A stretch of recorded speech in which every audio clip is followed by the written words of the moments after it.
ময়মনসিংহের গফরগাঁও সরকারি কলেজের অধ্যক্ষের অপসারণের প্রতিবাদে ছাত্রদের মানববন্ধন।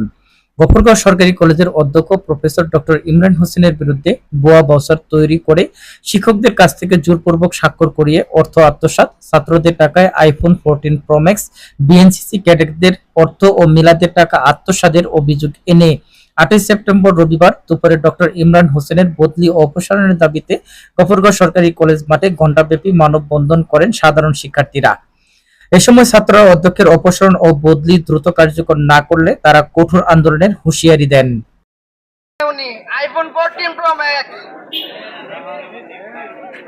কলেজের টাকা থেকে কলেজের উন্নয়ন না করে উনি আইফোন 14 প্রো ম্যাক্স কিনছে কেন? কলেজের কি উন্নয়নমূলক অন্য কোনো কর্মকাণ্ড ছিল না? উনি উন্নয়নমূলক অনেক কাজ করতে পারতেন। এই যে একটা ওয়াশরুম ছেলেদের ভিতরের যে কি পরিমাণ বাজে একটা অবস্থা বলার মতো না।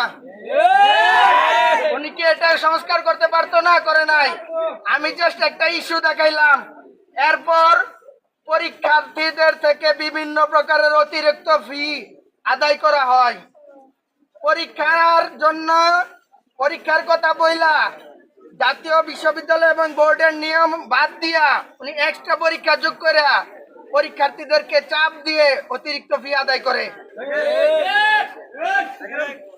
এরপর আমার প্রাণের বিএনসিসি, আমার প্রাণের স্বেচ্ছাসেবী রেড ক্রিসেন্ট সোসাইটি, ওদেরকে বিভিন্নভাবে অপদস্থ অপমানিত হতে হয় বিভিন্ন জায়গায় বিভিন্ন কর্মকাণ্ডে।